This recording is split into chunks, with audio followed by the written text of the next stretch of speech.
नमस्कार, मैं ज्योति श्रीवास्तव। आप देख रहे हैं सी न्यूज़ भारत। वक्त हो चुका है बुलेटिन का। बुलेटिन में दिखाएंगे कैसे भागलपुर में जिला प्रशासन व नगर निगम की उदासीनता आई सामने। साथ ही बताएंगे कैसे कैमूर जिले के रामपुर प्रखंड अंतर्गत बेलाव थाना क्षेत्र के एकौनी 3 बीमा के पास ई रिक्शा पलटने से एक व्यक्ति गंभीर रूप से हुआ घायल। और मिर्जापुर में कैसे पर्यटन को बढ़ावा देने के दृष्टिगत जिलाधिकारी और पुलिस अधीक्षक ने लिखनिया दरी का किया निरीक्षण। इन तमाम खबरों पर विस्तार से करेंगे चर्चा।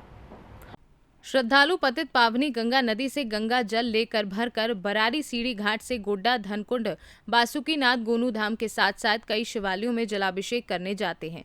लेकिन भागलपुर से एक ऐसी तस्वीर आपको दिखाने जा रहे हैं जिससे नगर निगम की उदासीनता आपको साफ तौर पर सामने देखने को मिलेगी। पतित पावनी गंगा नदी में श्रद्धालु गंगा स्नान करने आते हैं, उसके बाद मंत्रोच्चारण के बाद जल भरते हैं और गोंडा, धनकुंड, बासुकीनाथ, गोनू धाम जैसे तीर्थ स्थल के लिए निकल पड़ते हैं। लेकिन काफी दुख की बात यह है कि उन श्रद्धालुओं को गंदे गटर वाले नाली के पानी से गुजरना पड़ता है, जिससे उनकी श्रद्धा काफी धूमिल हो रही है। इस पर ना तो नगर निगम ध्यान दे रहा है और ना ही जिला प्रशासन। अब सवाल ये उठता है कि धर्म की पवित्रता पर लगाम लगाने को लेकर ये खिलवाड़ आखिर कब तक बंद होगा। ऐसी कुव्यवस्था को देखकर दूर दूर से आए श्रद्धालु काफी दुखी हैं। उनका साफ तौर पर कहना है कि अगर नगर निगम के और जिला प्रशासन थोड़ा भी ध्यान दे दे तो जलाभिषेक करने जा रहे श्रद्धालुओं को परेशानियों का सामना नहीं करना पड़ेगा। वहीं जब सड़कों और घाटों का हाल देखा गया तो वह बद से बदतर थे। ना ही साफ सफाई देखी गई और ना ही ब्लीचिंग पाउडर का छिड़काव ही था। भागलपुर से सी न्यूज़ संवाददाता राहुल कुमार सिंह की रिपोर्ट। कैमूर जिले के बबुआ में देर शाम बिहार सरकार के अल्पसंख्यक कल्याण मंत्री जमा खान ने सदर अस्पताल बबुआ के आपातकालीन वार्ड में आए मरीजों व उनके परिजनों के साथ साथ अस्पताल की चिकित्सा संबंधी व्यवस्थाओं का औचक निरीक्षण किया। साथ ही गंभीर स्थिति में आए हुए मरीजों की देखभाल संबंधी ड्यूटी में कार्यरत चिकित्सक डॉक्टर विनोद तिवारी के कार्यों की बेहतर सेवा देने के लिए भूरी भूरी प्रशंसा की। मौके पर गंभीर रूप से शुगर एवं रक्तचाप की समस्या से ग्रसित मरीज दीवान जलालुद्दीन खान कलामुद्दीन खान उम्र 60 वर्षीय ग्राम नौघड़ा चैनपुर से बेहतर इलाज का आश्वासन दिया। लेकिन मंत्री के जाने के बाद स्थिति को गंभीर देखते हुए बनारस के लिए रेफर कर दिया, जिसे लेकर मरीज के भाई ने अस्पताल प्रबंधन पर कुव्यवस्था का भी आरोप लगाया है। मौके पर सदर अस्पताल उपाधीक्षक डॉक्टर विनोद सिंह सहित अन्य कर्मी मौजूद रहे। सदर अस्पताल बबुआ इमरजेंसी आए हुए हैं सर, क्या मामला हुआ सर? अभी तो मालूम में आया कि मेरा छत्र भाई भी भर्ती था, उसको भी देखना था मुझे।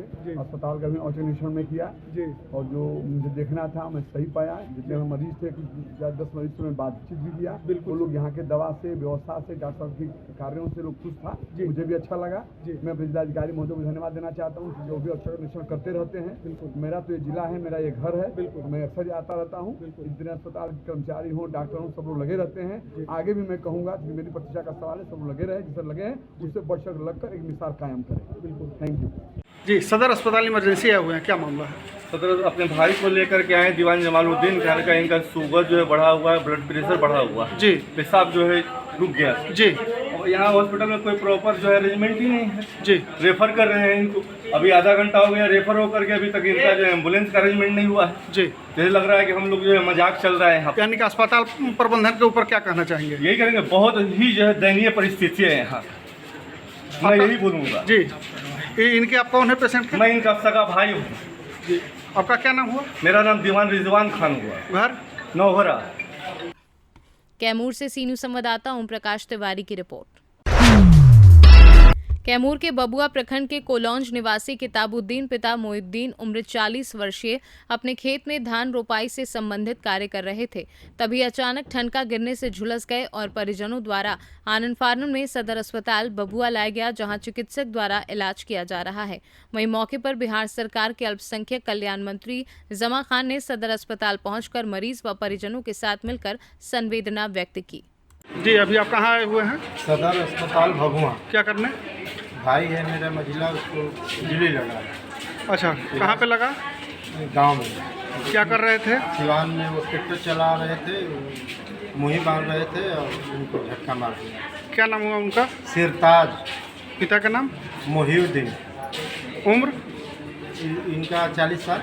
40 साल। और इनके साथ में और लोग भी घायल हैं? नहीं, सब यही एक ही लोग घायल इनका हैं। लड़का था, वो ट्रैक्टर पर बैठे रह गया, ये मुहिम बांधने गए, हाँ। वहीं को जा गए। अच्छा, गांव कहाँ हुआ? खोलो। कुलौंज। हाँ, थाना? भभुआ। आप उनके कौन हैं? भाई हैं बड़े। क्या नाम हुआ? किताबुद्दीन, पिता का नाम? मोहिउद्दीन।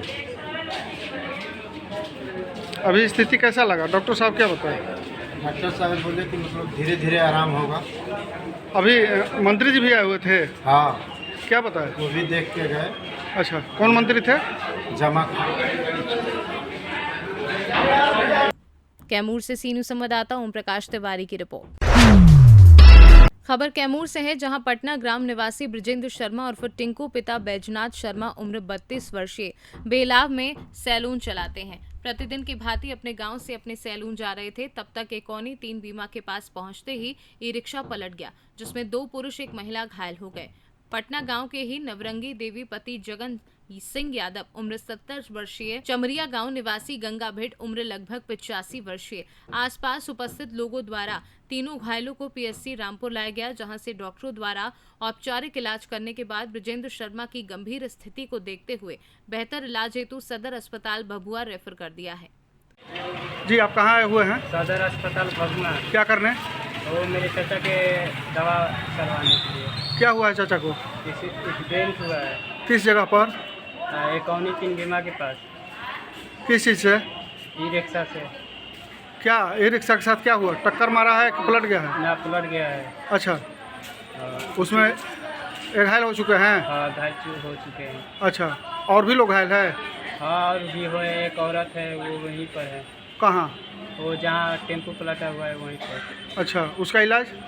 और हमको नहीं पता है। अच्छा, इनका इलाज यहाँ चल रहा है? हाँ, ये इनका इलाज चल रहा है। इनका क्या नाम हुआ आपके चाचा का? विजेंद्र शर्मा, टिंकू शर्मा। पिता का नाम? श्री बैजनाथ शर्मा। उम्र इनका क्या है? अब 28 साल। आप उनके कौन हैं? हम उनको भतीजा हैं। क्या नाम हुआ आपका? मेरा नीतीश कुमार शर्मा पड़ेगा। कैमूर से सीनू संवाददाता राम प्रवेश तिवारी की रिपोर्ट।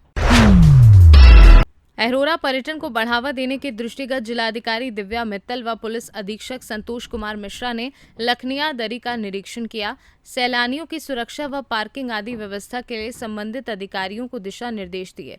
जिलाधिकारी ने कहा कि लखनिया दरी जनपद की सबसे खूबसूरत जगह है, जो सैलानियों के लिए खोलने चाहिए। उन्होंने कहा कि कतिपय लोगों की हादसों में मृत्यु हुई है, उसी क्रम में बैरिकेडिंग लगाने व अन्य आवश्यक दिशा निर्देश दिए। वह पूर्ण हो जाने पर हमारा प्रयास रहेगा कि इसे खोला जाए। जिलाधिकारी ने कहा कि चूना दरी जो काफी खतरनाक है, अभी सभी व्यवस्थाएं वन विभाग करवा पाने में सक्षम नहीं है। फिलहाल चूना दरी बंद रहेगी। लखनिया दरी को खुलवाने का प्रयास किया जा रहा है, इसे खोल दिया जाएगा। उन्होंने कहा कि चूना दरी की तरफ जाना पूर्णतः प्रतिबंधित रहेगा। जिलाधिकारी ने कहा कि शराब पीने वालों पर भारी जुर्माना भी लगाया जाएगा और विधिक कार्यवाही भी की जाएगी। निरीक्षण के दौरान जिलाधिकारी, पुलिस अधीक्षक, अपर जिला अधिकारी शिव प्रताप शुक्ला व उप जिलाधिकारी नवनीत सेहरा, चुनार थाना प्रभारी कुमुद शेखर व अन्य लोग मौजूद रहे। तो उनको रोजी रोटी का मात्र जरिया साधन है, तो इस बारे में कुछ क्या कहना चाहेंगे? देखिए, हमने अभी लखनिया दरी का निरीक्षण किया है। बहुत ही खूबसूरत जगह है हमारे जनपद की और निश्चित तौर पे सैलानियों के लिए खुलनी चाहिए। तो अभी इसमें कुछ, क्योंकि पहले कई हादसों में कई लोगों की मृत्यु हुई है, तो उसी के क्रम में कुछ बैरिकेडिंग और कुछ अन्य निर्देश जो है यहाँ पे दिए गए हैं, वो पूरा हो जाने पर निश्चित तौर पे लखनिया दरी को खोलने का हमारा प्रयास रहेगा।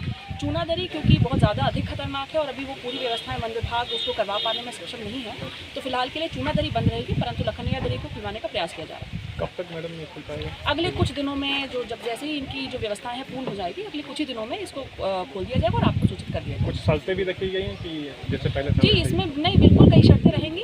जैसे चूना दरी की तरफ जाना पूर्ण तरह प्रतिबंधित रहेगा। यहाँ पे बैग्स की चेकिंग भी कराई जाएगी। शराब पीना, मांसाहार, ये सभी चीज़ें प्रतिबंधित रहेगी और शराब पीने पे हम लोग जुर्माना भी लगाएंगे, भारी जुर्माना, और साथ में विधिक कार्रवाई भी की जाएगी। लखनिया दरी जलप्रपात आज सालों से यहाँ बंद है।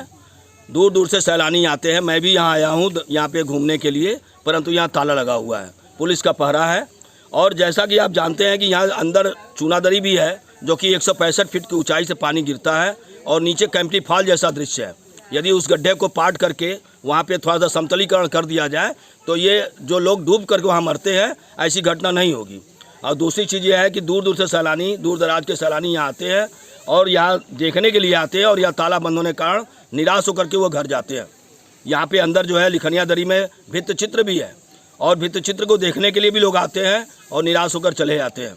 आप कहाँ से आए हैं और क्या चाहते हैं आप? हम अरोड़ा से आए हैं, ये चाहते हैं कि ये इसको जल्द से जल्द खोला जाए ताकि जो है दूर दूर से जो पर्यटन की दृष्टि से जो दूर दराज से जो है दर्शक आते हैं देखने के लिए, उनको मौका मिल सके। सुरक्षा के लिए काफ़ी यहाँ पर क्या व्यवस्था कराने पड़ेगा। जनपद मिर्ज़ापुर में जैसे कि बरसात का मौसम शुरू हो गया है, बरसात हो रही है, तो जो टूरिस्ट स्पॉट है हमारा लखनिया दरी, यहाँ पे आज हमारे और डीएम साहब और टीम के द्वारा यहाँ पे निरीक्षण किया गया एवं ये चेक किया कि किस तरीके से इसको खुलवाया जा सकता है, शुरू किया जा सकता है। लास्ट ईयर काफ़ी लोगों की यहाँ पे मृत्यु हो जाने के बाद में चूना दरी और लखनिया दरी के आगे जाके डेथ्स हुई थी। उसके बाद से लगातार ये बंद चल रहा था सुरक्षा के जो मानक थे उसके कारण। अब यहाँ पे लखनिया दरी को शुरुआत करने का प्रयास यहाँ पे किया जा रहा है, जिसके लिए कि सुरक्षा के भी पुख्ता इंतजाम यहाँ पे किए जा रहे हैं। बैरिकेडिंग लखनिया दरी से चूना दरी के बीच में की जाएगी, जिससे कि लोग चूना दरी तक ना जाए। सिर्फ लखनिया दरी को खोलने का इस बार हमारा प्लान है और इस प्लान के तहत यहाँ पे फॉरेस्ट विभाग के एवं पुलिस की भी पिकेट यहाँ पे रहेगी। जो पब्लिक आएगी वो शराब का सेवन ना करे या इस तरीके का कोई भी नशीली पदार्थों का उपयोग ना करे, जिससे कि वो अपना होश आवास खो बैठे। और इस पूरे सुरक्षा मानकों को लेके और जो अच्छी फैसिलिटीज़ के साथ में यहाँ पे अगले इस वीक के अंदर ही कमिंग वीक है यहाँ पे लखनिया दरी को खोलने हम लोग जा रहे हैं। पिछली बार सर चूना दरी पे लखनिया पे छूट दिया गया था, लेकिन चूना दरी रोक लगाया गया था। हाँ। और रोक के बावजूद भी कुछ सैलानी ऊपर से आए थे और झरने में गिरते बहुत ही क्लियर इंस्ट्रक्शन है चूना दरी के लिए कि वहाँ पे जो कि खतरनाक है, पब्लिक के लिए सेफ़ नहीं है। लास्ट ईयर काफ़ी डेथ्स हुई थी, तो वहाँ जाने की आवश्यकता नहीं है, पब्लिक भी वहाँ ना जाए। लेकिन लखनिया दरी हम लोग खुद अभी देख के आ रहे हैं, बहुत खूबसूरत जगह है, उसको एंजॉय करिए। वहाँ पे अपने पब्लिक के साथ, अपनी फैमिली के साथ में, अपने फ्रेंड्स के साथ में आप एंजॉय करें, सुरक्षा मानकों का प्रयोग करें, नशे का सेवन ना करें। मिर्जापुर से सी न्यूज़ संवाददाता अनिल केशरी की रिपोर्ट। फिलहाल के लिए इस बुलेटिन में बस इतना ही। देश दुनिया की तमाम खबरों को जानने के लिए आप देखते रहिए सी न्यूज़ भारत।